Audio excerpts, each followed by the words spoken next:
Buenas noches con todos. En nombre de la institución Inglades y en mío propio vamos a darles las buenas noches y la bienvenida a esta sesión que nos quedó pendiente, referida pues al tema de la antijuricidad y la culpabilidad. Pero antes que nada, por favor, quisiera que me confirmen si es que hay recepción del audio, si es que me logran escuchar. Hola Henry, buenas noches, ¿cómo estás? ¿Me pueden confirmar, por favor, si es que hay audio para continuar?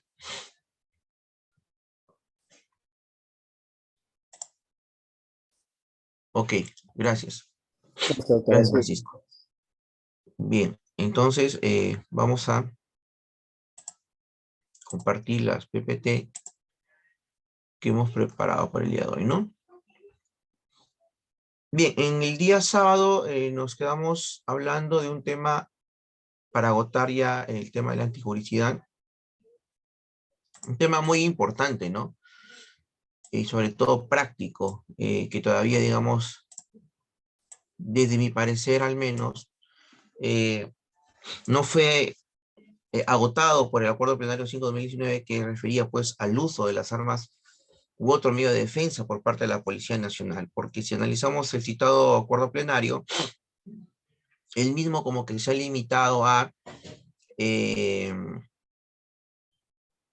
señalar cuál es la naturaleza jurídica de esta institución, ¿no?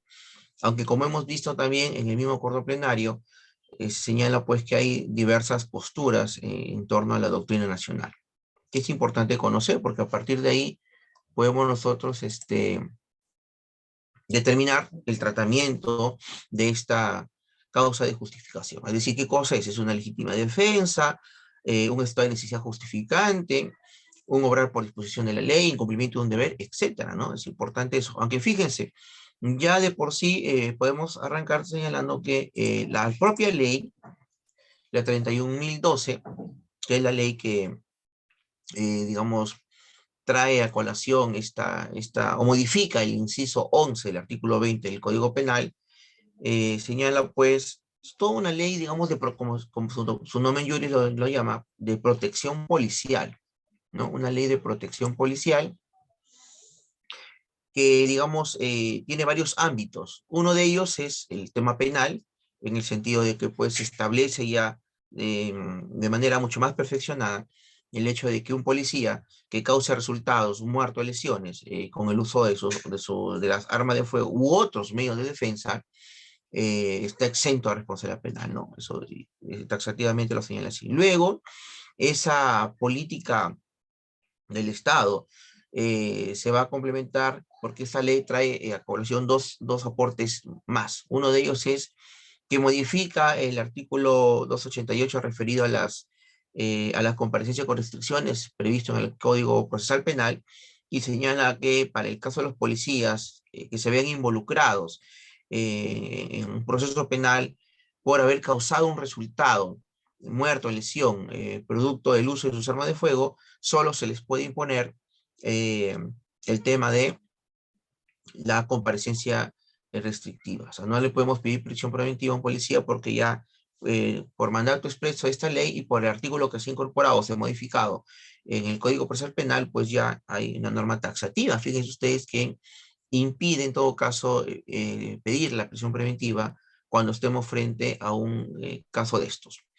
El otro aporte que trae esta ley resulta ser que se establece una presunción, la ley 30.012, que señala pues que siempre que se quiere interpretar el uso del arma de fuego u otro medio de defensa por parte de la policía, debe hacerse una interpretación a favor del policía, ¿no? Una construcción de favorabilidad, en este caso en atención al policía, que obviamente es una presunción juristante, ¿no? Es decir, admite prueba en contrario, admite prueba en contrario. Entonces, importante, ¿no?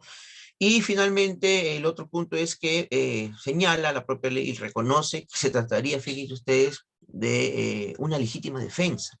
No obstante, cuando la Corte Suprema ha desarrollado el acuerdo plenario, termina contradiciendo o desbaratando este argumento de la ley y señala pues que por el contrario se trata de una institución o que el policía obra en cumplimiento de un deber, ¿no? En cumplimiento de un deber.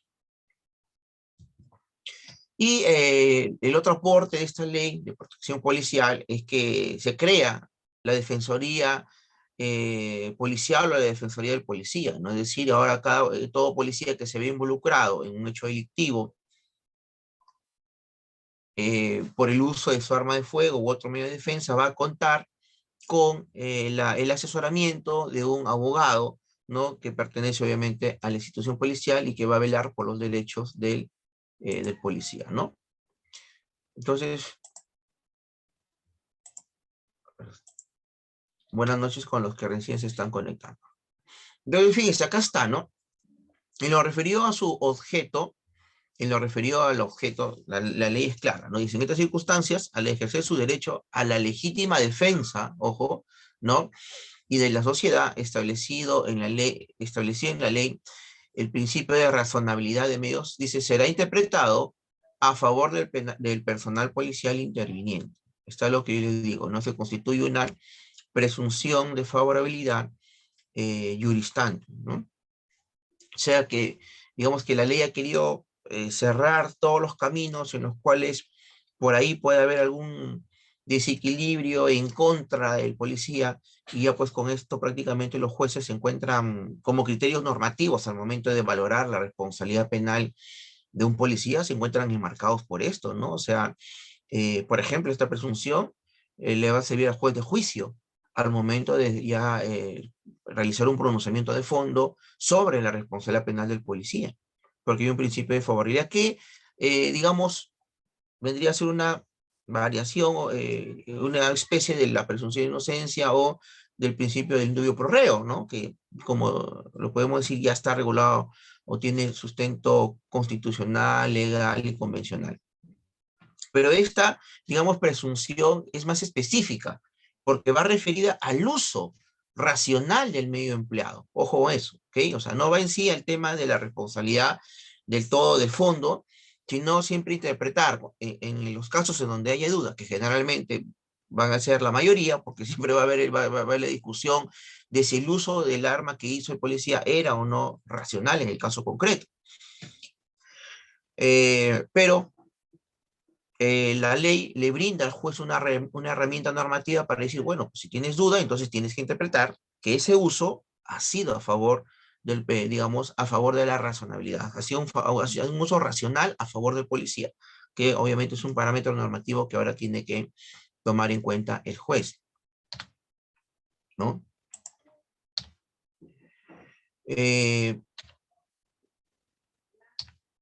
Acá está el otro que le decía, ¿no? Que se incorporaba el 292A, en el cual se señala pues que se impondrán las restricciones previstas en el artículo 288 al Policía Nacional del Perú que, en cumplimiento de su función constitucional, hace uso de sus armas o medios de defensa en forma reglamentaria y causen lesión o muerte, ¿no?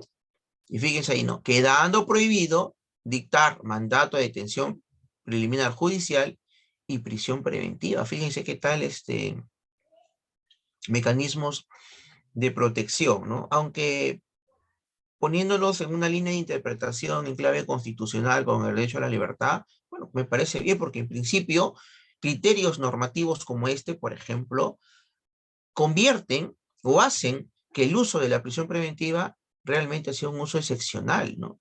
Porque actualmente el uso de la prisión preventiva, por más que se diga que es de carácter excepcional, pues excepcional no tiene nada. En la práctica vemos que ya frente a delitos que de por sí son graves, como por ejemplo el robo, la extorsión, el crimen organizado, etcétera, lo primero que se hace es pedir prisión preventiva. Es decir, en todos estos casos de fragancia, o sea, si recorrimos a las estadísticas, de un 100% de casos, en 98% se pide la prisión preventiva. Y no solamente es que el Ministerio Público la pida, sino que el Poder Judicial las terminan dando. Entonces, sobre ese universo o muestra podemos ver que realmente la prisión preventiva no resulta ser excepcional, ¿no? Sino por el contrario, resulta ser la regla. Pero es un criterio normativo interesante, aunque para una pequeña población, que es solamente la población policial, ¿no?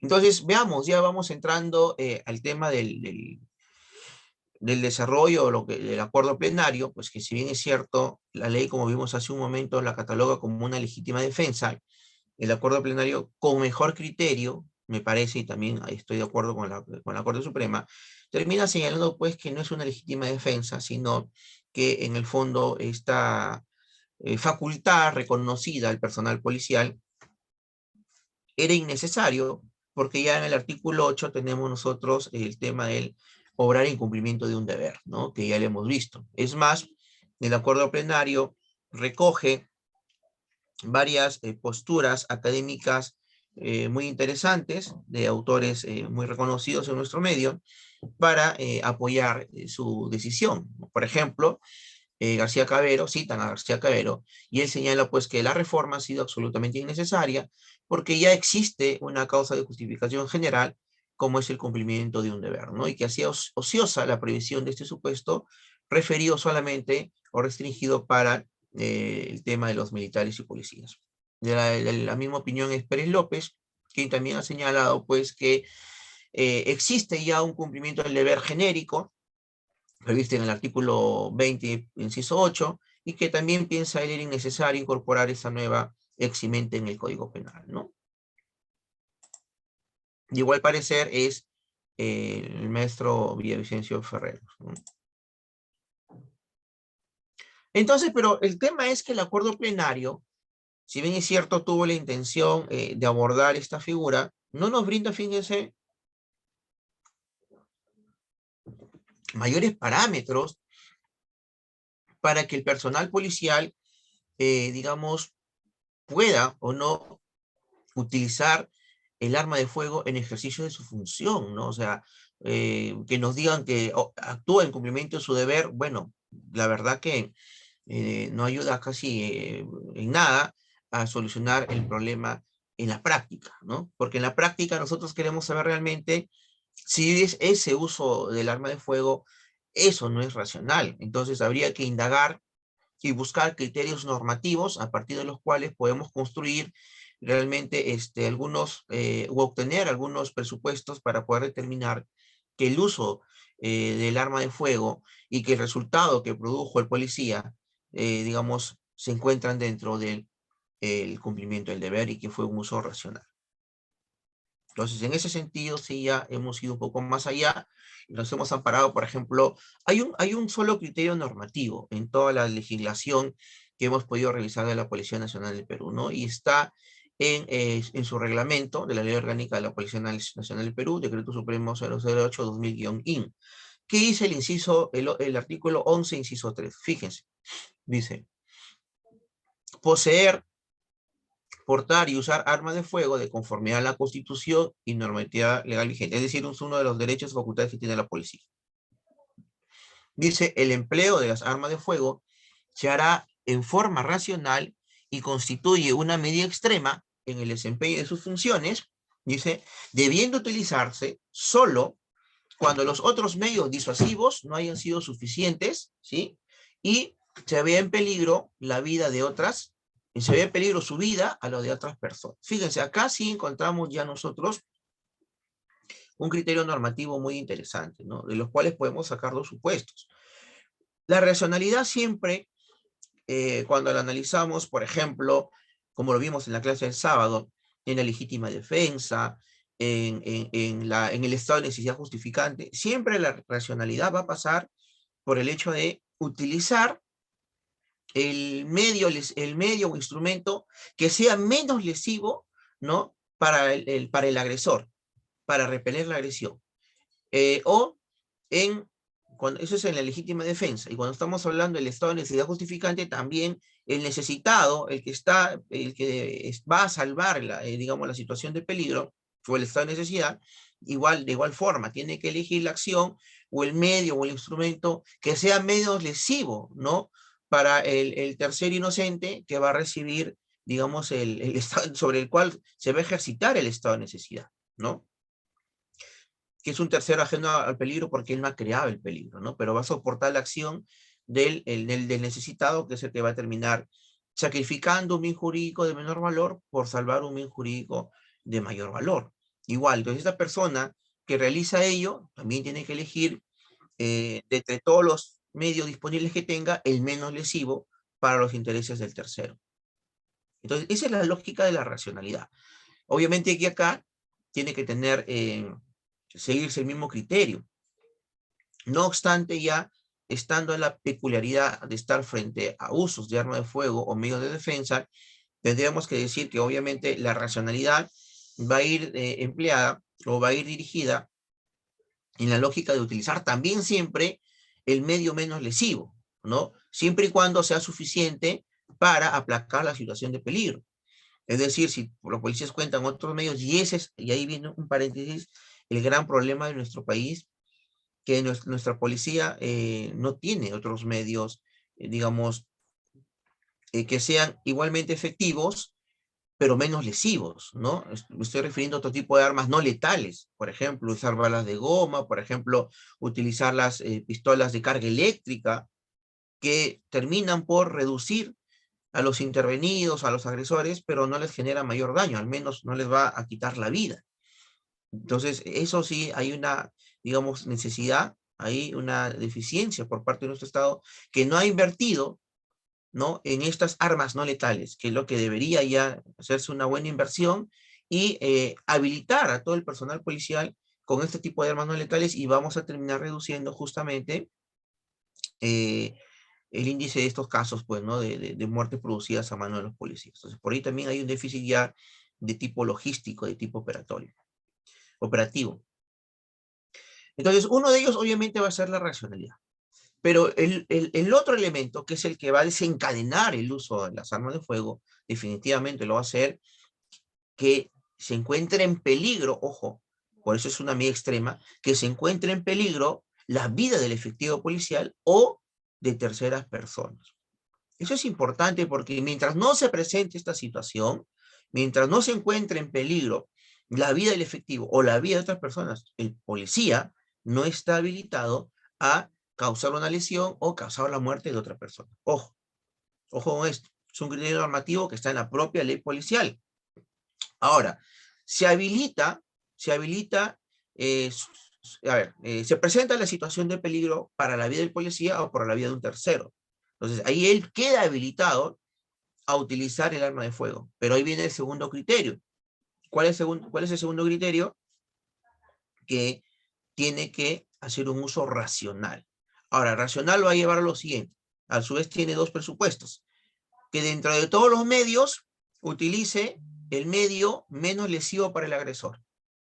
Muy bien, pero eso será siempre y cuando el policía cuente con otros medios. Pero ¿qué sucedería si solamente él cuenta en ese momento con su arma de fuego? No hay otros medios menos lesivos para el agresor. Entonces viene el otro criterio. Tiene que utilizar o realizar un análisis progresivo del arma de fuego. Es decir, que si está en una situación de peligro, no de frente le va a disparar a la cabeza, ¿no?, o al pecho a matar.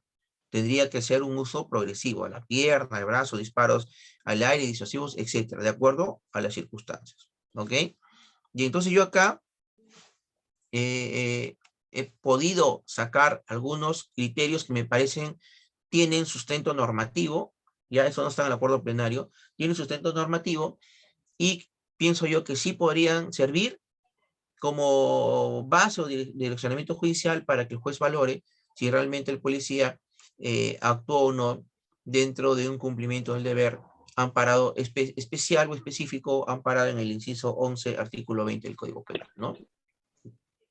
El primer presupuesto que habilite la actuación policial en ese extremo es obviamente que se encuentre en peligro su vida o la de un tercero. Segundo presupuesto, el uso racional del arma de fuego. Y el tercer presupuesto que acabamos de mencionar, que ese uso sea progresivo, ¿no? Bien.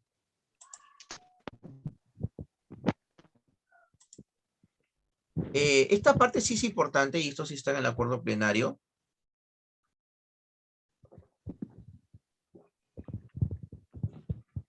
Y me parece correcto, perdón, están ingresando. Y me parece correcto que el acuerdo plenario lo haya señalado, que en el Perú no existe la ley de fuga. ¿Y por qué les digo que es correcto? Porque los casos que he podido revisar y los que hemos podido ver también que han llegado a la prensa, Generalmente los casos en los cuales la policía termina matando son los casos en los cuales, digamos, los delincuentes han sido abatidos en la fuga.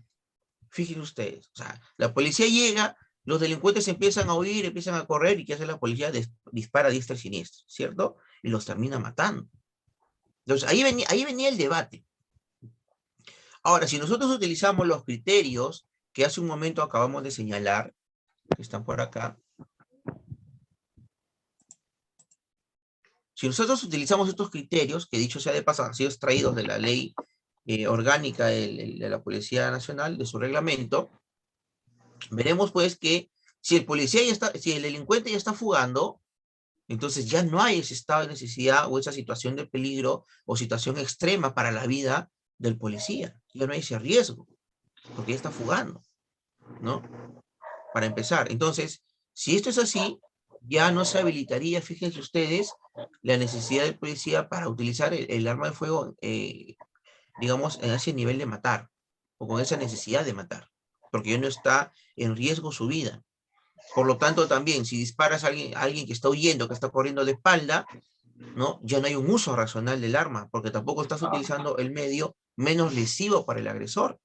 Ni tampoco estás utilizando, si de frente le disparas a la cabeza o en la espalda, pues obviamente le va a impactar, le vas a generar un orificio de entrada, a los pulmones, etcétera, a un órgano, a algún punto vital, órgano vital, tampoco sería progresivo. Entonces, ese policía que mata cuando el delincuente está fugando, obviamente no se va a encontrar su conducta prevista o amparada por la causal prevista en el inciso 11, artículo 20 del Código Penal. ¿Ok? Bien, entonces, con eso estamos agotando los institutos de la antijuricidad. Y bueno, ya habiendo llegado a la antijuricidad, conviene precisar que la conducta que ha cumplido con ser típica y a ser antijurídica, hasta ahí tenemos lo que nosotros conocemos como el injusto penal, ¿no? Ahora, hasta ahí, en estas categorías, fíjense, lo que se ha analizado es conducta. La conducta tiene que ser típica y la conducta tiene que ser antijurídica. Ya en el tercer nivel y último nivel, lo que yo voy a analizar es la culpabilidad. La culpabilidad referida, digamos, lo que se va a analizar acá es la persona del autor en sí, ¿no? Para ver si tiene capacidad de reproche, y lo que vamos a ver o analizar respecto de él, pues es su capacidad de imputación, ¿no? La culpabilidad. Entonces, la culpabilidad tiene tres elementos. Uno de ellos es la imputabilidad, el conocimiento de la antijuricidad y la exigibilidad de una conducta acorde a derecho. Fíjense, en la imputabilidad que vamos a analizar, que es dos cuestiones, una física y una mental. En la física, que sea mayor de 18 años, y en la mental, que se encuentre mentalmente sano. Ahora entendemos entonces por qué los menores de edad no cometen delitos ni se les puede imponer una pena, ¿cierto? Y eso también, lo quiera que no, a la larga ha generado cierto problema, porque los delincuentes también lo saben, y ahora se ha vuelto algo muy común que tanto en la delincuencia común como en la delincuencia organizada se vengan utilizando a varios menores de edad justamente para evitar ser sancionados o perseguidos por el derecho penal. Luego ya en el conocimiento de la antijuricidad se analiza si realmente el autor conocía que su conducta se encontraba prohibida por ordenamiento jurídico, o que no se encontraba, o que no se encontraba justificada. Y luego en el tercer nivel, ya que es un elemento normativo que tiene que ver con el libre albedrío, ¿no? O como lo han señalado, digamos, los expertos, el indeterminismo absoluto, es decir, la persona en base a su libre albedrío es libre de hacer lo que se le venga en gana.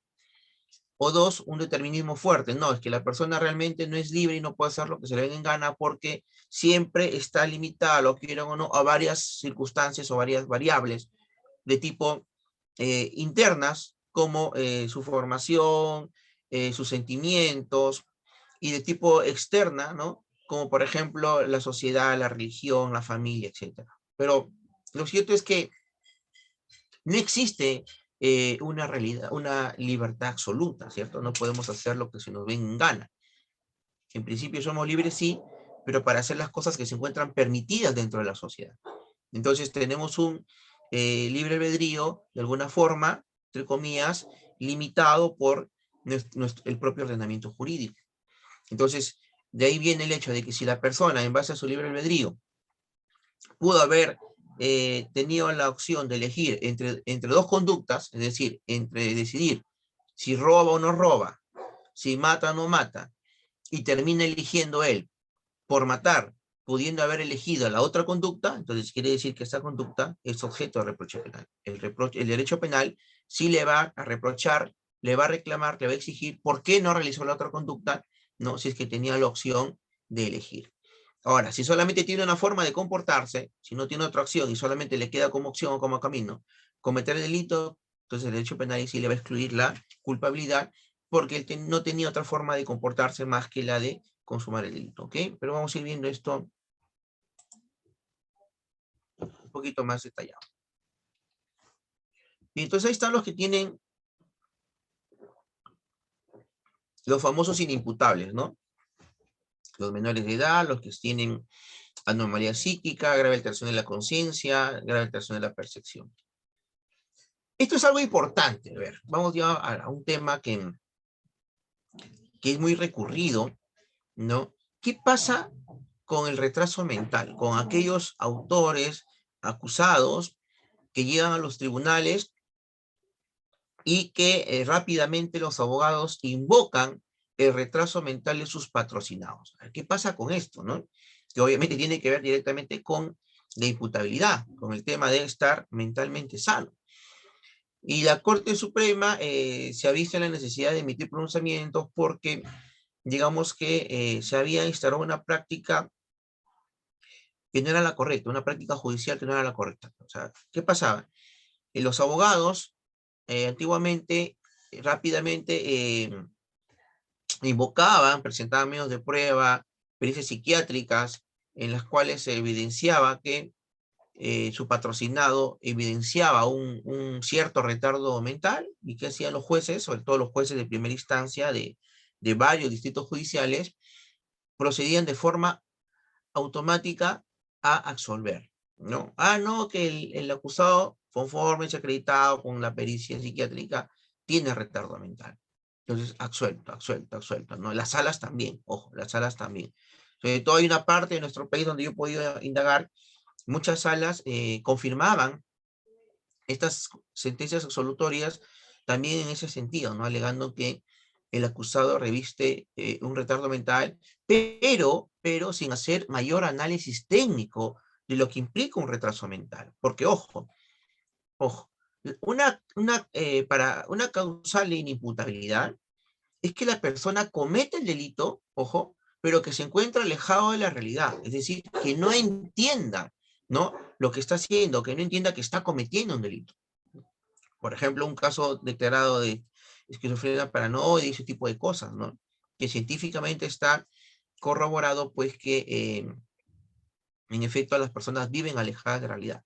Pero hay enfermedades mentales todavía mucho más complicadas, porque hay personas que hay ciertos momentos que se encuentran lúcidos, que están, digamos, conscientes, y en otro momento que se alejan de la realidad y es ahí donde terminan cometiendo los delitos. Entonces, ahí lo complicado o lo que es complejo probatoriamente es determinar en cuál de los estados ha cometido el delito, ¿no? Si cuando estuvo realmente en su estado de inconsciencia o cuando realmente estuvo alejado de la realidad o fue, digamos, víctima también de los efectos de su enfermedad mental. Pero con el retraso mental es algo más sencillo, porque en el retraso mental, fíjense ustedes, para empezar, eh, los que padecen esta enfermedad no viven alejados de la realidad, ¿ok? O sea, eso es algo de lo que, algo básico, elemental de lo que tenemos que partir.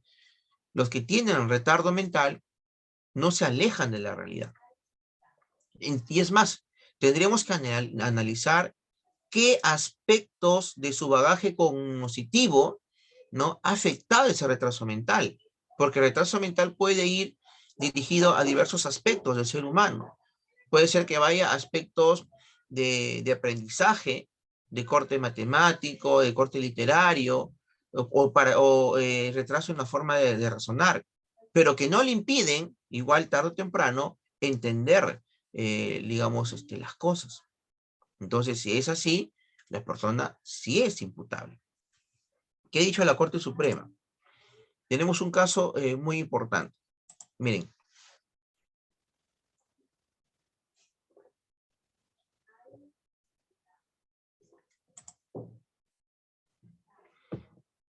Un caso de violación, donde, bueno, este caso ya está obviamente oleado y sacramentado desde el punto de vista penal, cosa juzgada formal y material, así que no hay problema ya con utilizar el nombre del sentenciado, porque acá ya no hay presunción de inocencia, ¿cierto? Ya la presunción de inocencia fue socavada, desvirtuada desde el punto de vista procesal, ya está condenado. Entonces, ¿qué pasa? Este sujeto, bueno, introduce sus dedos en el ano de su sobrina, una niña de 3 años. Muy bien. En el proceso mental, perdón, en el proceso penal, se alega el famoso retraso mental. Y lo llega a condenar, pero le imponen una pena de 18 años, cuando obviamente la pena por el tema de la razón de la familiaridad, el tema de la autoridad sobre la víctima, etcétera, era una pena muchísimo más grave. ¿Ok? Entonces, el Ministerio Público, Fiscalía Superior, obviamente, impugna y señala lo siguiente, ¿ya? Dice, si bien el acusado tiene retardo mental leve, sin embargo, no es posible que se le imponga una pena tan benigna, 18 años, que dice que no tenía obstruida completamente su capacidad de comprensión. Tiene que ver obviamente con la culpabilidad. Y además concluyó satisfactoriamente sus estudios secundarios. Ojo, ojo, ojo el detalle. Una persona que concluye la educación secundaria, pues no podemos decir que es un orate, ¿no? Un inimputable o un enfermo mental. No obstante, prefirió su placer sexual sobre el vínculo personal que lo unía con la verdad. Es decir, fíjense, realizando un análisis probatorio ex ante, es decir, sin tener la pericia psiquiátrica, yo podría ya tener un indicio antecedente en el sentido de que si el acusado ha concluido la educación secundaria, es porque simple y sencillamente él comprende, ¿no? Las consecuencias de sus actos. Si no, simplemente no hubiese terminado la educación secundaria. Partimos de ahí, ¿ok? Porque terminar la secundaria tiene cierta complejidad, ¿cierto? O sea, no es tan sencillo. Hay varias personas que no son retardados mentales y no lo lograron, o sea, nunca acabaron el colegio, no pudieron pasar de año.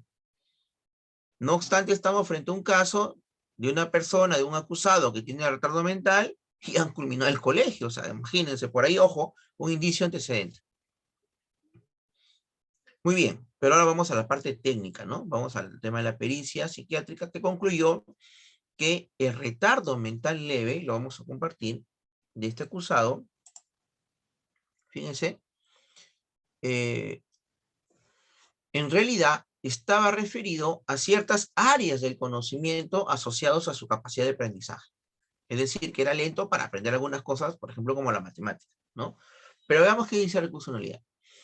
Dice que la disminución relativa de esa capacidad no significa que desaparece totalmente la responsabilidad penal, pero sí influye en la determinación judicial de la pena. Claro, es decir, no es que ya te vamos a absolver porque sí, sino que vamos a tenerlo en cuenta en todo caso ya en la determinación judicial de la pena, ¿no?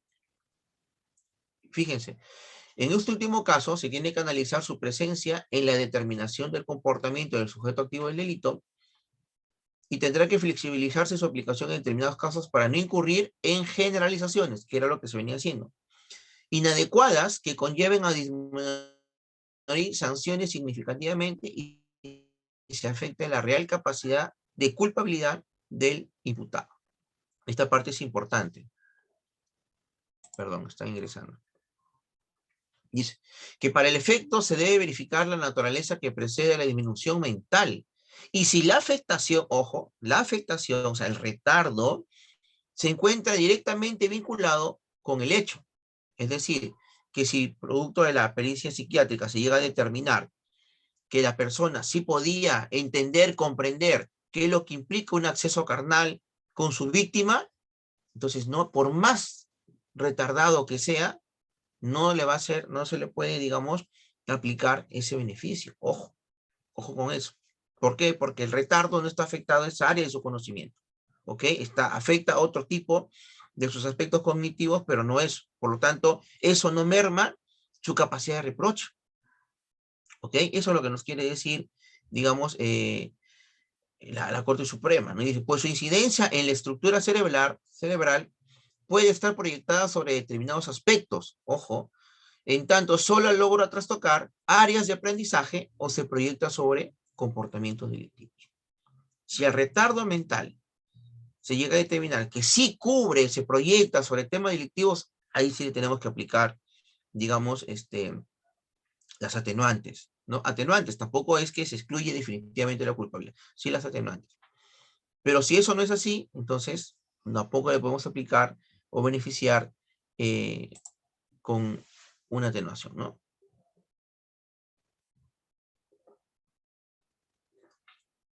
Y acá está lo que les digo, ¿no?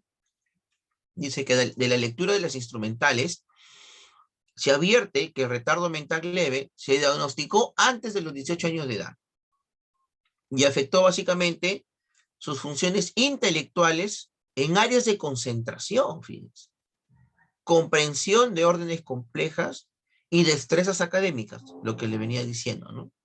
Aprendizaje lento de las matemáticas, de la lectura y escritura, sin constituir limitaciones considerables, pues culminó sus estudios secundarios y laboró incluso como controlador de vehículos públicos.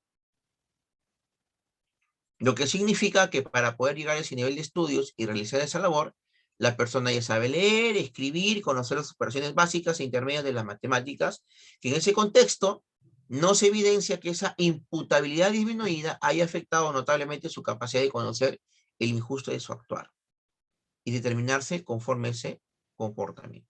¿Ok? O sea, que para eso nos sirven estas instituciones, para nosotros poder realmente aplicarlas con criterio en los casos que pues nos toque conocer, ¿no?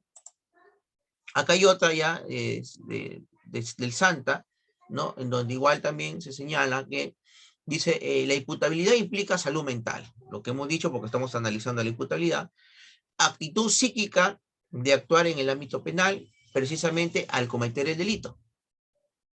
Es decir, que al momento que uno comete el delito, tendría que estar mentalmente sano. Si se encuentra afectado por alguna disminución o afección mental, obviamente no le vamos a excluirse la culpabilidad. Es decir, el sujeto primero tiene que ser imputable para luego ser culpable. Esto es cierto, ¿no? Así no puede haber culpabilidad si previamente no es imputable. En general, dicen, las dificultades emocionales, sociales y del comportamiento de los enfermos con retardo mental leve, así como las necesidades terapéuticas y de soporte de ellos, están más próximas a los que necesitan las personas de inteligencia normal que a los problemas específicos propios de los enfermos con retraso mental moderado. Fíjense lo que está diciendo acá, que una persona, y acá vienen los niveles de retardo, que una persona que tenga retardo mental leve está más cerca de ser una persona normal que de ser una persona considerada con una enfermedad mental, como sí lo podría ser aquel que tiene retardo mental moderado o grave, que ya son otros niveles del retardo. Y eso también es importante, ¿no? Manejar los niveles para saber cuál es el verdadero nivel de retraso mental que te genera o te permite alcanzar la inimputabilidad. Y acá está. Estos son los niveles de retardo mental, ¿no? Los sujetos fronterizos o borderline, es decir, son aquellos que tienen la inteligencia normal, pero que están ahí al borde también de cierto retardo, ¿no? O sea, las personas que están al límite. Obviamente, la conducta de estas personas sí es imputable. Los retardos mentales leves o discretos, pero que hayan influido, ya hayan influenciado en la comisión del delito, van a funcionar como atenuantes, pero que hayan tenido repercusión en el hecho, no como en el caso de violación que hemos visto que el retardo va diferido a cuestiones del aprendizaje que no tienen nada que ver con su conducta delictiva. Ahí no, ¿ven? Y finalmente, los retardos graves y profundos sí son los que permiten, pues, excluir la capacidad de culpabilidad. Ahí sí opera ya como una exclusión de culpabilidad, ¿ok? Es importante entonces manejar ese tema de los retrasos mentales, que obviamente está vinculado al tema de la salud mental como criterio o componente de la imputabilidad. El otro componente de la culpabilidad, que no está exento tampoco de crítica, sobre todo en nuestra legislación, es la responsabilidad restringida, ¿no? Hace un momento cuando hablábamos de la imputabilidad decíamos que se analizaban dos aspectos. El aspecto de la edad, o un aspecto físico, ¿no? Que comprende que sean mayores de edad, y el aspecto mental, que se encuentren mentalmente sanos. Bien, pero fíjese que en la práctica también se han producido problemas. Leamos qué dice el artículo 22. Si bien es cierto, el Código Penal ha señalado pues que los menores de 18 años son inimputables, pero ha considerado también en atención a la realidad social que tenemos, y sobre todo a la realidad recogida de las experiencias de las personas que tienen 18 o 21 años, que ellas todavía no han completado su proceso de madurez, ¿no? Entonces ha considerado que aquellas personas que delincan, que tengan entre más de 18 y menos de 21 años, sean considerados responsables restringidos, ¿no? Así como también los mayores de 65 años. Ya, hasta ahí lo entendemos, o sea, ese es el fundamento, ¿no? Que no han alcanzado aún su madurez plena, como se dice. Ya. Si hoy es así, entonces, ¿cómo entendemos el segundo párrafo? En el cual el legislador señala que se encuentran exentos es decir, no se van a favorecer de esa atenuante, de ese eximente imperfecta, aquellos jóvenes de 18 a menos de 21 años, pero que sean integrantes de una organización criminal, que cometan delitos de violación sexual, homicidio calificado, feminicidio, sicariato, extorsión, secuestro, robo, etcétera. Y dicho sea de paso que los delitos que están con negrita resultan ser eh, muy frecuente que participen ahí personas de estas edades, ¿no? Los sicarios, integrantes de una organización criminal, son justamente personas mayores de 18 y menores de 21 años. Los que cobran los cupos en la extorsión, los que roban, etcétera, ¿no? Entonces, ese fundamento o esta decisión legislativa de excluirlos del beneficio,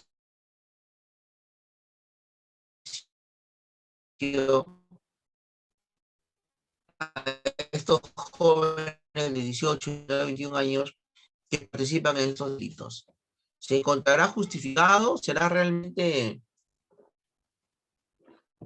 lo correcto que ha hecho el legislador? La ley no está teniendo un tratamiento igualitario, es decir, se está discriminando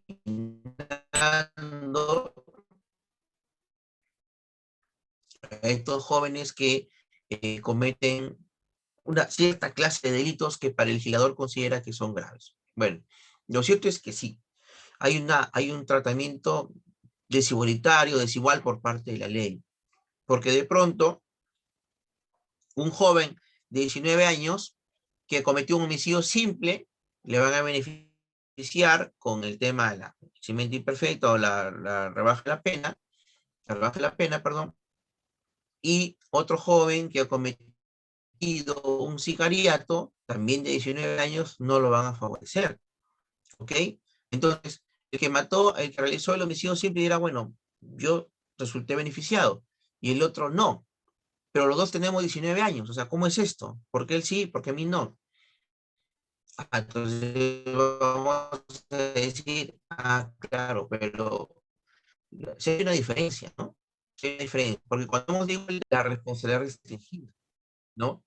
Entonces, fíjense, ¿qué es lo que realmente fundamenta el tema de la responsabilidad restringida? Realmente lo que fundamenta el tema es esto, ¿no? Que la doctrina penal ha reconocido que estos jóvenes de 18, menos de 21 años, no han alcanzado la madurez plena. Entonces, en base a ese reconocimiento es que se le está brindando este atenuante si es que llegaran a cometer algún delito en esa edad, ¿cierto? Entonces, ese es el fundamento. Y fíjense ustedes que ese fundamento va a estar presente para todos los delitos. No es que para este delito sí, este para delito no, no. El fundamento va a estar presente en todos los delitos. No interesa la gravedad del delito. Entonces, digamos que la atenuante está en función a la edad del autor y no en función al delito que cometa. Entonces, si pretendemos buscar un criterio diferenciador para tratar a los iguales como desiguales, pues el punto de partida o el criterio que están tomando es incorrecto, porque no podría ser la gravedad del delito. Y si es a partir de ahí que empiezan a discriminar y a tratar de manera desigual, están generando, sí, o están vulnerando el derecho de igualdad de trato ante la ley de las personas que se encuentran excluidas justamente de este beneficio o de esta atenuante. Pero esto también ha sido abordado por la Corte Suprema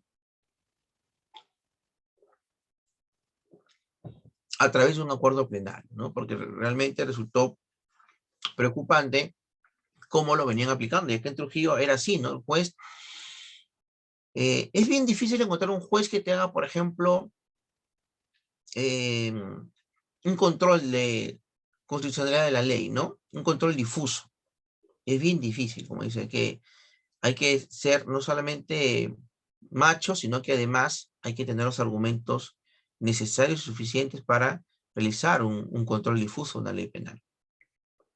Que lastimosamente solo lo pueden hacer los jueces, porque ya lo dijo el Tribunal Constitucional, pues que solamente no pueden hacer ya control difuso de las normas las autoridades o entes administrativos, sino solamente el Poder Judicial, por el procedimiento que tiene o que conlleva realizar un control difuso, ya que al inaplicar la norma por parte del órgano jurisdiccional, esta inaplicación tiene que subir en consulta a la Sala Social y Constitucional de la Corte Suprema. Y el único que lo pueda remitir a esa sala justamente resulta ser el órgano jurisdiccional que está realizando el control difuso. Entonces eso no puede suceder o no pasa con otras instituciones, ¿no? Bien. Entonces, pero, ¿qué dice este acuerdo plenario? Fíjense, dice, el artículo 22 del Código Penal se dirige como una eximente imperfecta radicada en la categoría de culpabilidad. Por eso lo estamos analizando, porque estamos hablando ahorita de culpabilidad. El primer elemento sobre el que descansa el juicio de culpabilidad es la imputabilidad o capacidad de culpabilidad, que hemos dicho que tienen las personas mayores de 18 años y que se encuentren mentalmente sanos. Y eso también lo reconoce el acuerdo plenario. Dice, el sujeto debe alcanzar una edad determinada. En nuestro país, 18 años. B. El sujeto no debe padecer graves anomalías psíquicas que eliminen el grado mínimo de capacidad de autodeterminación. Ojo, exigido por nuestro ordenamiento jurídico. ¿Ok? De acá viene pues que el retraso mental que vimos hace un momento no termina por eliminar la autodeterminación de capacidad del sujeto. Por eso que son imputables. Entonces, bueno, eso respecto a los, vamos a ver los fundamentos que nos interesan, ¿ya? Dice, el fundamento de esta configuración jurídica estriba hasta cierto punto en que el individuo no alcanza la madurez de repente y a los individuos entre 18 y 21 años no se les considera titulares de una capacidad plena para actuar culpablemente, pues su proceso de madurez no ha terminado. O sea, finalmente ese es el fundamento por el cual, sobre el cual descansa o reposa en todo caso el artículo 22 de nuestro Código Penal, que tiene obviamente cierta lógica.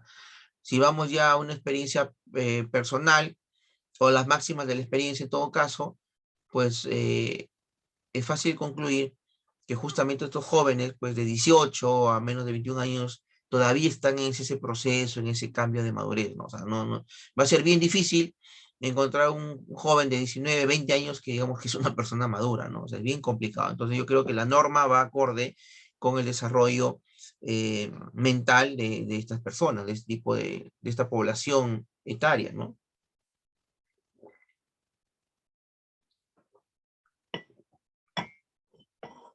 Bien. Entonces, acá está lo que yo les venía diciendo en la diapositiva anterior, ¿no? Que no se puede tratar igual a los desiguales o desigual a los iguales. Y en este caso, lo que se está haciendo es tratar de manera desigual a dos iguales, que son obviamente dos jóvenes de 19 años que tienen el mismo fundamento por el cual la ley tiene que reconocerles el tema de la imputabilidad restringida. Dice, en el presente caso, es necesario tomar en consideración lo siguiente. Primero, que la disminución de la punibilidad está en función de la edad, en función a la edad de la gente cuando cometió el delito. ¿Ok? En función a la edad de la gente cuando cometió el delito. Lo que ya les venía diciendo. Para lo cual se fija un criterio que ya lo hacemos. Segundo, que esta disminución de la punibilidad está residenciada en la capacidad penal como un elemento de la categoría de la culpabilidad. Tercero, la referencia a delitos graves tiene como premisa para la diferenciación la entidad del injusto, esto es la antijuricidad de la conducta, y sin duda una categoría del delito propio y distinta de la culpabilidad. Claro, o sea, ahí, por ejemplo, ese es otro tema no técnico que se presenta en esa norma, en el artículo 22, que volver a valorar la gravedad de la conducta, ojo, ojo, ojo, la gravedad de la conducta, ¿dónde la valoramos? ¿La valoramos en la culpabilidad? En la culpabilidad no valoramos eso. Dijimos que la conducta la valoramos en la tipicidad y la antijuricidad. Ahí valoramos la conducta. Ya en la culpabilidad no valoramos conducta. Entonces no podemos incorporar criterios, ¿no? No podemos incorporar criterios que vayan referidos a la conducta. Porque no es, digamos, el lugar o el contexto para analizar conducta. La conducta se supone ya fue analizada. Entonces otro tema, es otra cuestión antitécnica que se presenta en el artículo, ¿no? Por lo tanto, entonces, se entiende a partir de este acuerdo plenario que esta eximente de la responsabilidad restringida debe aplicarse en todos los delitos a las personas que tengan más de 18, menos de 21 y más de 65 años, ¿ok?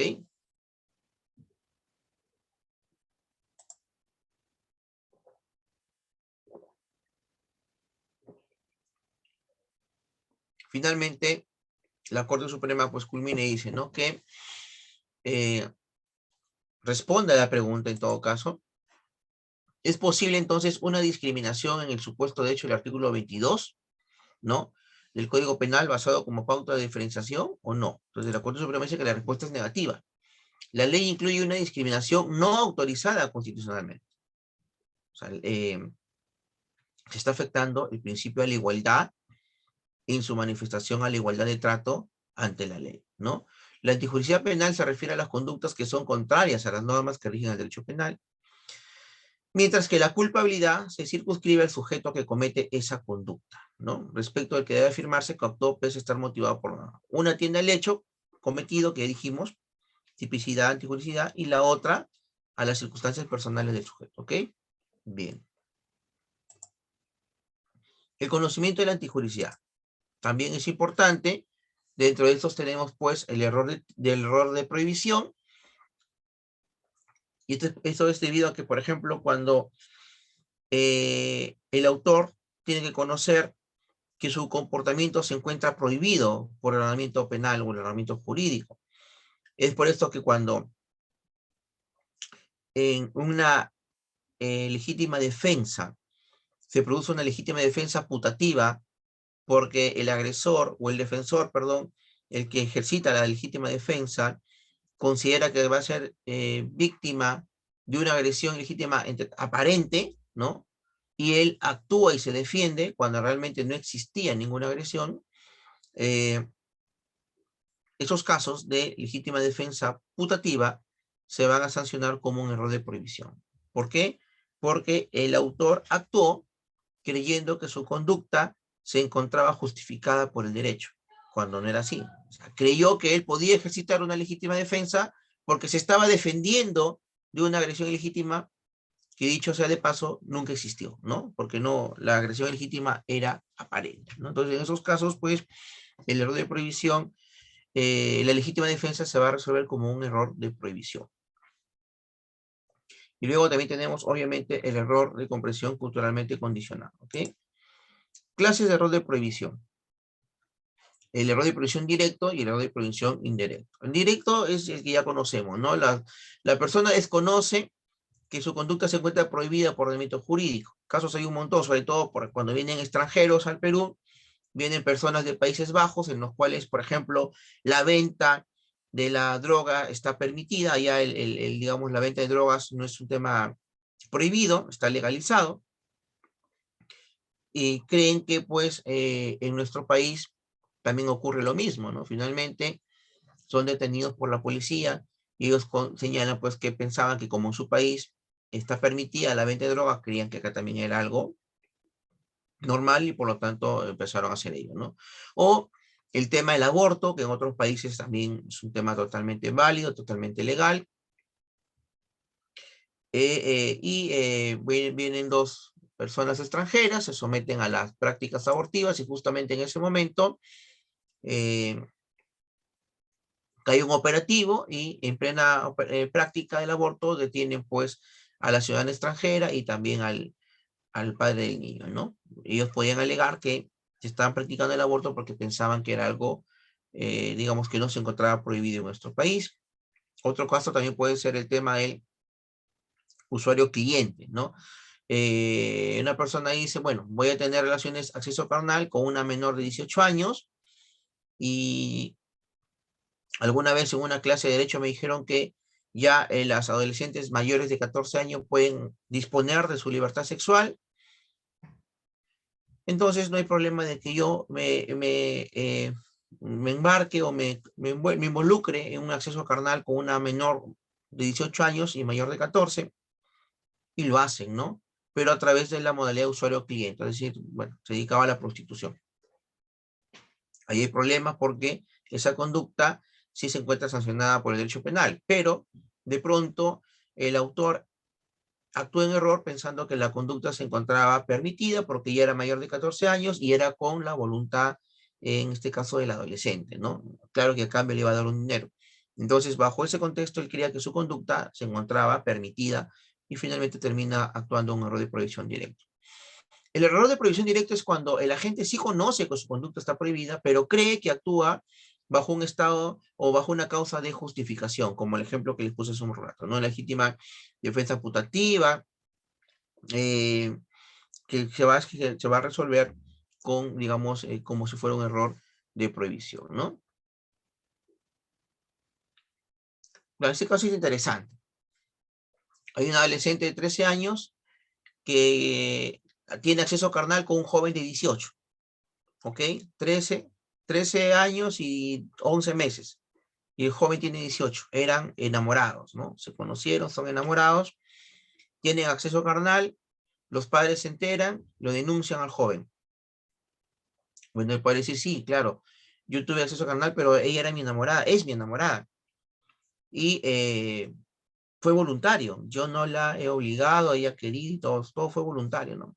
Y la enamorada corrobora eso, sí, papá, yo he querido, etcétera. Bueno, sí, pues, pero el consentimiento que tú das no vale, porque tu consentimiento, tú no tienes derecho a la libertad sexual, tú tienes una indemnidad sexual, ¿no? Ahí opera la presunción ope legis, o sea, se presume la violencia en el caso de la víctima, una presunción ope legis. Bien, pero entonces el chico ahí ha actuado obviamente en un error de prohibición indirecto porque creía que ha actuado bajo una causa de justificación, que cuál sería el consentimiento, ¿no? El consentimiento porque la libertad sexual es un bien jurídico disponible y el consentimiento solo opera para bienes jurídicos disponibles. Ya hemos hablado del consentimiento bastante el día sábado.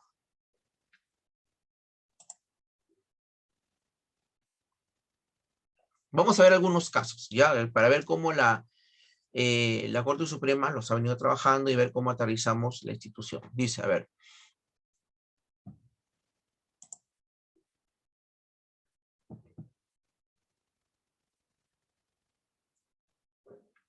fundamento 13º.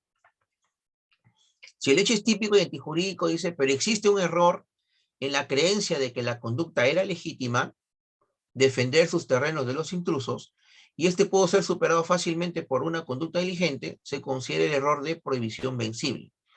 Y la culpabilidad de los agentes disminuye, pues los acusados actuaron bajo la idea de que su conducta no conllevaba sanción penal por estar obrando ilícitamente y con arreglo a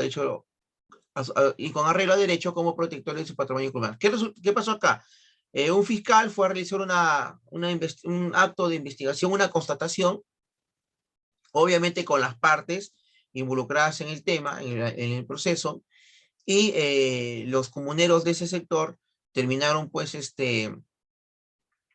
eh, atentando contra el fiscal y las personas que fueron a realizar la diligencia, ¿no? Porque ellos creían que estaban actuando pues en base a su derecho constitucional y estaban actuando en defensa de sus tierras, pero en realidad ellos no habían ido a quitarle las tierras, sino simplemente era una diligencia de verificación o constatación de esas muchas que hacen pues siempre la fiscalía, ¿no? Entonces él actuó creyendo que su conducta, los comuneros actuaron creyendo que su conducta se encontraba justificada por el derecho, porque estaban dentro de su ámbito territorial, ¿no? Entonces, obviamente quedó operado un error de prohibición. Ahora viene el problema. ¿Es vencible o invencible? Bueno, en el vencible se entiende que fácilmente tomando acciones o previsiones podía haber salido de ese error, pero acá no tomaron ninguna acción, ninguna prevención, de frente actuaron. En el invencible resulta que tomando todas las acciones de prevención necesarias, ni aún con ello podían haber salido de ese error. Por eso es invencible. O sea, el error no se podía vencer, ni aún así la persona haya sido diligente y haya tomado eh, digamos, previsiones correspondientes, ¿no? Otro caso. Dice, el proceder de la encausada ha sido guiado por la orientación de profesionales en derecho. Su actuar, por tanto, no ha partido de su propia voluntad, puesto que fue asesorada por abogados para plantear los procesos de resolución y rescisión de contrato, los cuales finalmente fueron desestimados. ¿Qué pasa acá? Una señora vende una casa y habían acordado que en tal fecha la compradora tenía que hacer el depósito. La compradora no lo hizo, digamos, en la fecha pactada, lo hizo al día siguiente o lo hizo después, y la vendedora consulta con los abogados y dice, no me ha pagado, entonces deja sin efecto el contrato. Pero ya le había dado una parte, ya, ¿no? Ya le habían dado una parte a la vendedora. Entonces, como no le dieron la otra parte para pagar el total de la casa, resuelve literalmente el contrato y realiza otra compra-venta. ¿Pero por qué hizo esto? Porque ella pregunta, se asesora de sus abogados, y sus abogados dicen, sí, no pasa nada, hazlo nada más. Ya ha operado en la resolución del contrato, entonces tú puedes vender la otra casa, ¿no? Y quedarte con la plata que te dio la primera compradora. Entonces, ella actuó en todo caso, eh, producto, pensando que su conducta se encontraba justificada por el derecho, en este caso por la resolución del contrato y las normas civiles que dan sustento a ese tipo de, digamos, de resoluciones contractuales, y además de ello, pues, asesorada por sus abogados que de alguna manera han reforzado el error de su patrocinada, en este caso el error del imputado, diciéndole sí, es totalmente válido, cuando ella pues no es abogada, ¿no?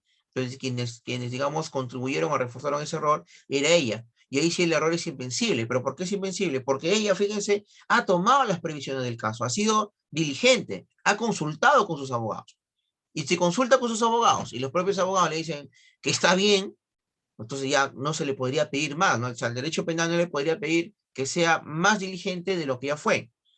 Por el contrario, se nota claramente que habiendo tomado las previsiones del caso, ni aún así pudo salir de su error. Por eso el error era invencible. Y el error de prohibición invencible excluye la culpabilidad. Ya lo vimos.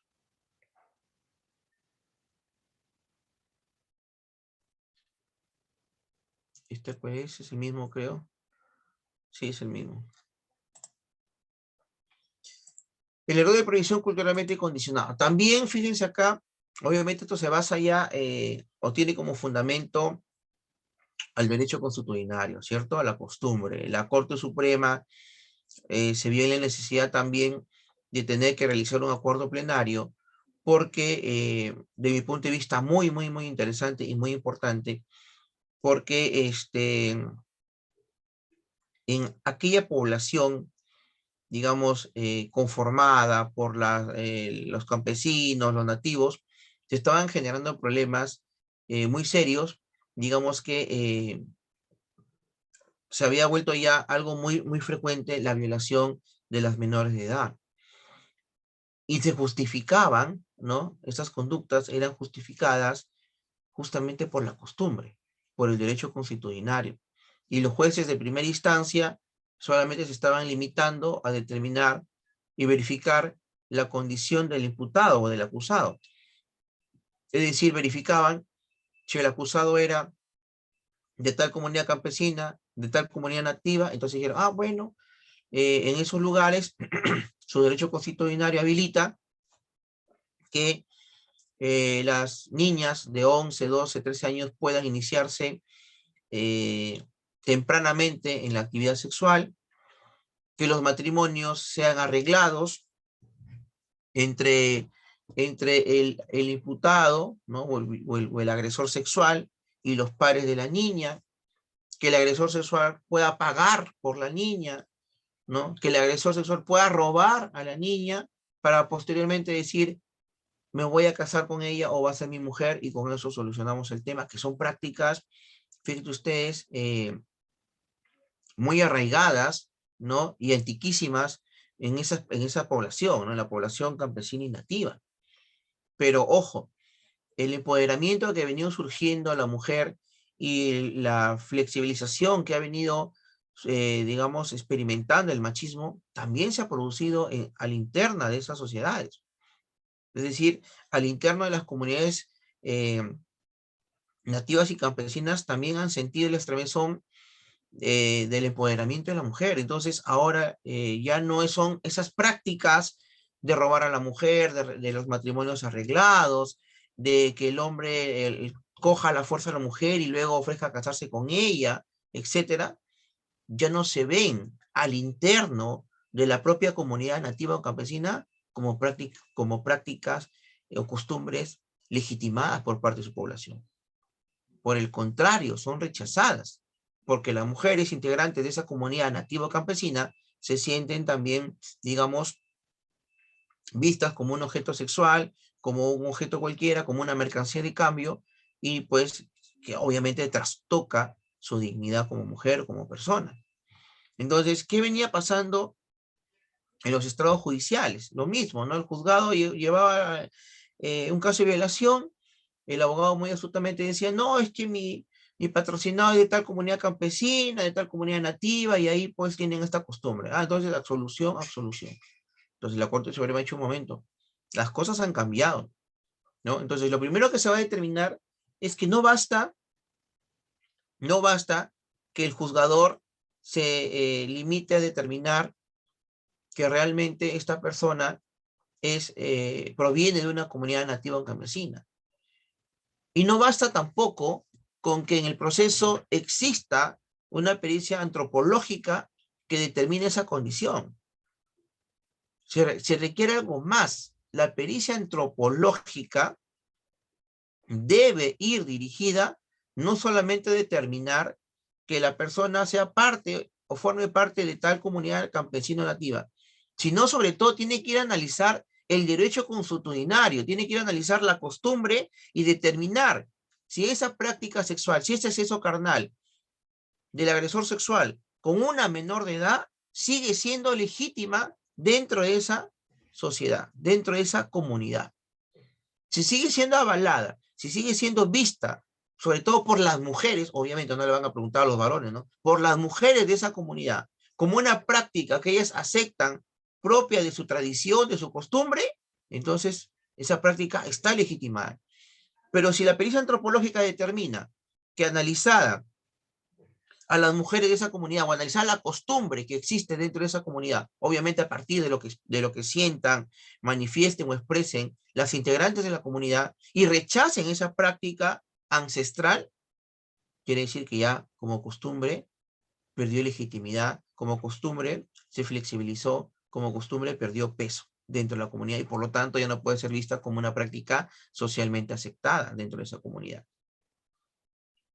¿Se dan cuenta? Entonces, a partir de ahí, la Corte Suprema establece parámetros normativos muy interesantes, que es importante darlos porque si uno analiza la jurisprudencia que se da en distintos ámbitos de nuestro país, la verdad que llegamos a esa conclusión, ¿no? De que solamente se dedican los jueces o se limitaban a determinar que el acusado sea de tal comunidad campesina nativa y listo, ¿no? Absuelto, absuelto, se acabó el problema. Pero no es tanto así.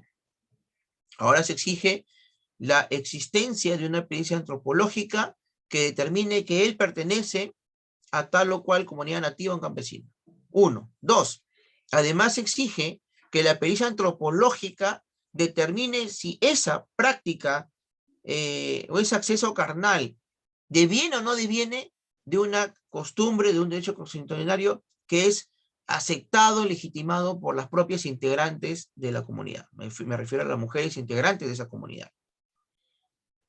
Y cuatro, además de ello, dice, además de la pericia antropológica, el Ministerio Público debe tratar de recabar la declaración de los representantes o autoridades de dichas comunidades nativas o campesinas para que a partir de la declaración de ellos como jefes de esa sociedad puedan dar su versión y determinar si realmente esa costumbre sigue manteniendo a la fuerza, sigue manteniéndose vigente para que quepa dentro de estos supuestos de acceso carnal, digamos, válido, consentido para el derecho penal.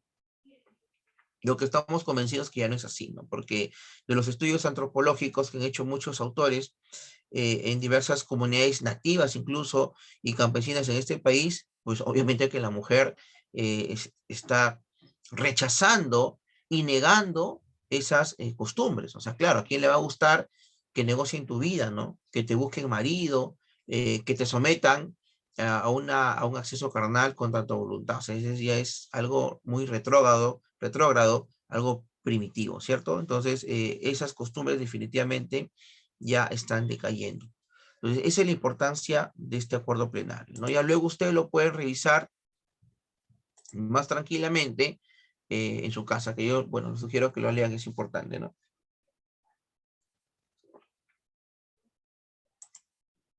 Por acá están los criterios, los he seleccionado. Acá están los criterios que les digo.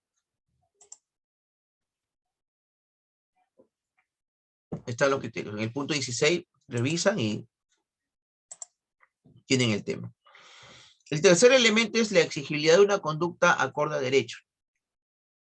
Como yo les venía diciendo, ¿no? Acá hay dos corrientes. El indeterminismo absoluto, es decir, el hombre tiene pleno libre albedrío, puede hacer lo que se da la gana. Frente a ello viene el determinismo fuerte, un momento, que son corrientes filosóficas. El determinismo fuerte es un momento. El hombre no tiene una libertad absoluta. El hombre se encuentra limitado por factores externos y por factores internos. Los factores internos son su voluntad, sus sentimientos, etcétera, ¿no? Sus metas, sus deseos, sus sueños, sus anhelos. Y externos, pues la familia, la religión, etcétera. La escuela, las normas. Entonces, en conclusión, tenemos libertad, sí, pero es una libertad parametrada, es una libertad que está, digamos, limitada, ¿no? Y que tiene que ir acorde con el sistema jurídico. Muy bien, pero aún así hay libertad.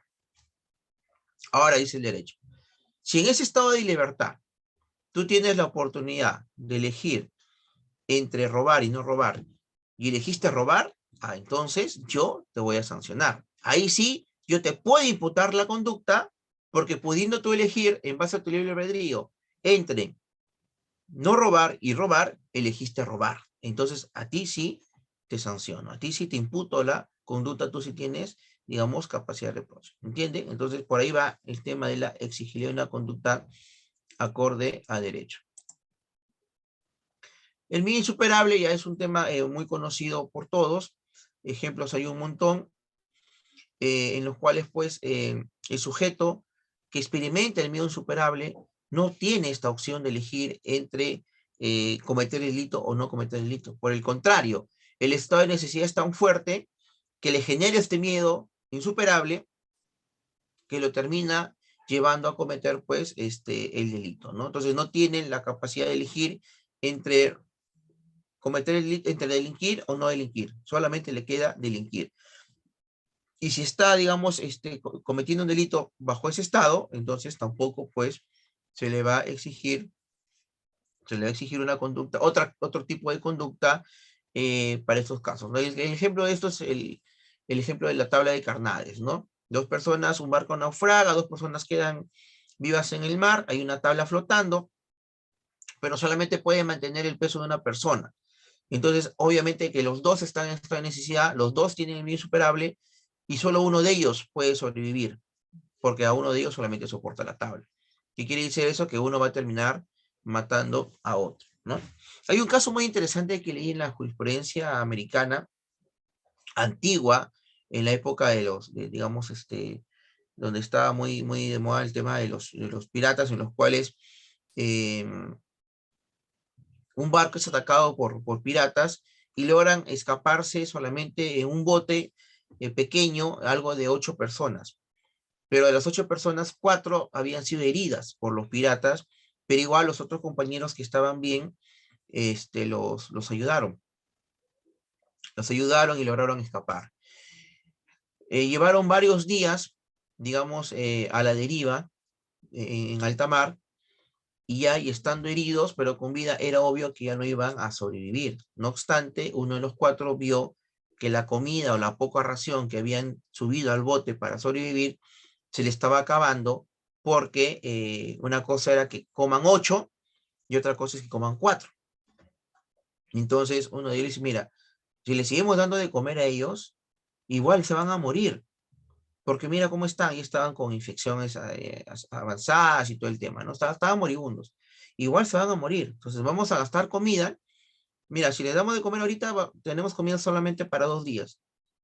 Si ya no le damos de comer, vamos a tener para 4 o 6 días más que de repente nos pueden salvar la vida. Entonces optaron, los que estaban bien, por arrojar los cuerpos de las personas que estaban al mar, ¿no? Las arrojaron al mar para que la comida les pueda durar un poco más. No obstante, y así pasó, a los 2 o 3 días fueron hallados por otro barco, los rescataron, llegaron a las costas de Estados Unidos y ellos tuvieron que contar la historia. Uno de ellos contó la historia, fueron procesados y se aplicó en ese caso, fíjense, el tema del bien insuperable, ¿no? O sea, no tenían otra conducta, otra forma de comportarse, pues más que era la vida de ellos o la de los otros, que dicho sea de paso también ya estaban, digamos, por expirar su vida, ¿no? Caso interesante en los Estados Unidos. Bien, entonces es en la culpabilidad donde se presenta un estado de necesidad, pero un estado de necesidad exculpante, a diferencia de la antijuricidad, donde teníamos y hemos analizado ya el estado de necesidad justificante, ¿no? El estado de necesidad justificante opera para bienes jurídicos de distinto valor. En el estado de necesidad exculpante no, son bienes jurídicos de igual valor. Vida, etcétera, integridad física, ¿no? El estado de necesidad justificante se encuentra en la antijuricidad y el estado de necesidad exculpante se encuentra en la culpabilidad, ¿ok? El estado de necesidad exculpante opera solamente para estos 3 bienes jurídicos: vida, integridad corporal y libertad. Aquí tenemos un cuadro que lo hemos descargado de Legis, interesante, ¿no? En donde nos especifica, por ejemplo, el estado de necesidad justificante se encuentra en la causa de justificación dentro de la antijuricidad, y el estado disculpante es una exigencia de otra conducta y se encuentra dentro de la culpabilidad. Yo he agregado uno más por acá para poder tener las diferencias entre uno y otro, ¿no? El estado de necesidad justificante opera para los bienes jurídicos, vida, integridad, libertad o cualquier otro. O sea, a las finales opera para cualquier bien jurídico porque hay una cláusula números apertus. El estado de necesidad culpante solamente es para la vida, la integridad corporal y la libertad, ¿no? En el estado de necesidad justificante son bienes jurídicos de distinto valor, porque recuerden que hay que sacrificar el de menor valor para salvar el de mayor valor, y en cambio en el otro no, son bienes jurídicos de igual valor. El estado de necesidad justificante constituye una causa de justificación, el otro constituye la exigencia de una conducta, la necesidad de otra conducta acorde a derecho. El primero se ubica en la antijuricidad, el otro en la culpabilidad, ¿no? El estado de necesidad justificante excluye la antijuricidad y el estado de necesidad culpante excluye la culpabilidad. O sea, son importantes siempre tener en cuenta estas diferencias. La punibilidad, fíjense, algunos ya, obviamente que no es parte actualmente de nuestra teoría del delito, pero rápidamente lo vamos a mencionar para culminar con la sesión de hoy día. Dentro de la punibilidad, fíjense, se encuentran 2 institutos: la excusa absolutoria y las condiciones objetivas de punibilidad. Bueno, la excusa absolutoria reposa básicamente en criterios o fundamentos de política criminal, ¿no? El Estado considera que hay ciertas conductas que pese a ser típicas, antijurídicas y culpables, no deben ser punibles. La mayor muestra de ello es, por ejemplo, el artículo 208, perdón, del Código Penal, el artículo 299 del Código Penal, que habla de la posesión de drogas no punible, y el artículo 208, pues, que habla de los hurtos, los daños, las apropiaciones entre familiares, ¿no? Obviamente que acá el fundamento del 208 son cuestiones o criterios de familiaridad, ¿no? De consanguinidad o de familiaridad en general, de efectos de que el derecho penal no entre ahí a soslayar más aún esas relaciones familiares. Ojo con esto, en la excusa solutoria no es que la conducta no sea típica, en la conducta solutoria, en la excusa solutoria, la conducta es típica, antijurídica y culpable, pero no es punible. Y no es punible por criterios de política criminal, porque así lo escribió el legislador. Lo mismo pasa con el 299, ¿ya? Dice, incluso el tipo penal dice posición no punible, ¿ya? Y el 208 te dice, esté exento de responsabilidad penal sin perjuicio de pagar la reparación civil, ¿ok? O sea, ahí son temas de política criminal. En las condiciones objetivas de punibilidad, no, son circunstancias que no tienen que ver ni con la tipicidad, ni con la antijuricidad, ni con la culpabilidad del hecho. Son circunstancias externas, ¿ya?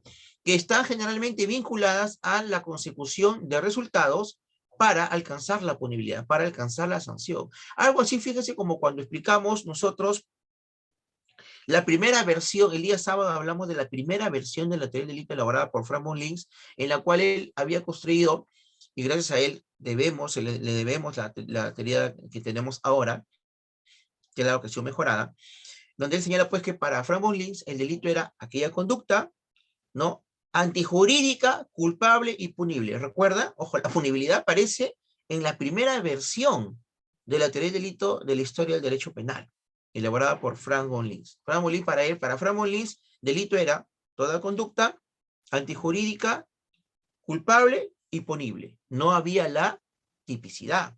¿Recuerden? Entonces, en ese sistema, fíjense ustedes, ¿qué era delito para Frank von Linz? Bueno, casi todo.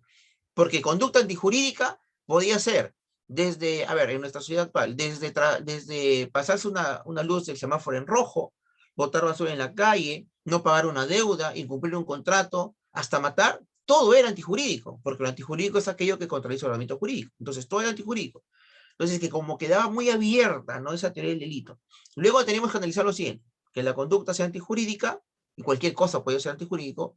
Luego, culpable, la culpabilidad era psicológica, la culpabilidad psicológica, es decir, en la culpabilidad se ubicaba el dolo y la culpa, teníamos que ver si el autor había actuado con dolo o con culpa, y luego, como había quedado tan grande, todos los supuestos finalmente terminaban siendo antijurídicos y culpables, había una última categoría que era la punibilidad. Entonces, ahí en la punibilidad era donde cerraban el círculo y decían, bueno, a ver, ¿tú qué votaste? ¿Tú qué hiciste? Tú votaste basura. No, pero esto como que no reviste tanta relevancia como para que sea sancionable, como para que sea punido, ¿no? ¿Tú qué hiciste? ¿Te pasaste una luz roja? Bueno, tampoco. ¿Tú qué hiciste? ¿Tú robaste? Ah, no, tú sí. A ti sí te vamos a sancionar, ¿ok? O sea, era una primera versión de la teoría del delito, obviamente muy incipiente y con muchos defectos, ¿no? Con muchas fallas. Esto se superó con Belling, como lo vimos el sábado, porque Belling, viendo esa teoría del delito muy amplia, en 1906 incorpora a la teoría del delito de Frank von Linz la categoría del tipo penal, y ahí se cierra ya el tema, ¿no? Entonces, ¿qué va a ser delito para Belling? Toda conducta que sea típica, aparece el tipo penal, ¿ok? Entonces se cierra pero desaparece a su vez la punibilidad porque ya no era necesario. Ya, acá las condiciones objetivas de punibilidad van dirigidas a eso.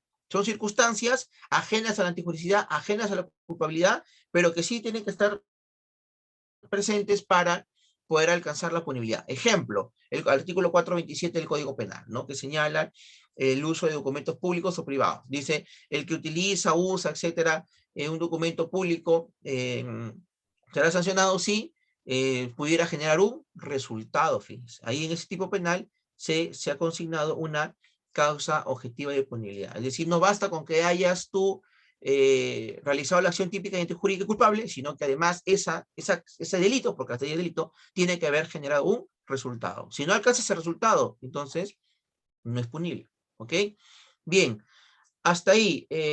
hemos terminado lo que es la culpabilidad y la punibilidad. Yo estoy con el tiempo cumplido también. No sé, en todo caso, si hay preguntas, por favor, y estoy presto acá para resolverlas.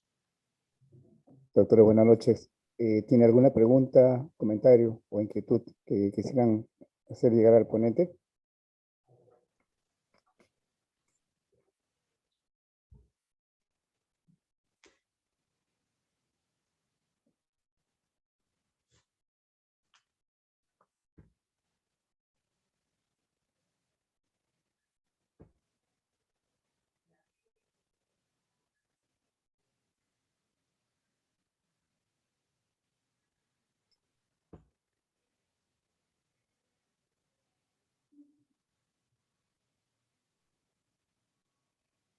Doctor Renato, creo que está muy claro su exposición.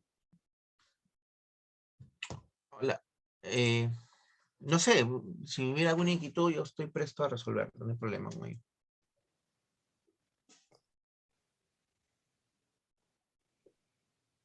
¿Alguna pregunta, doctores?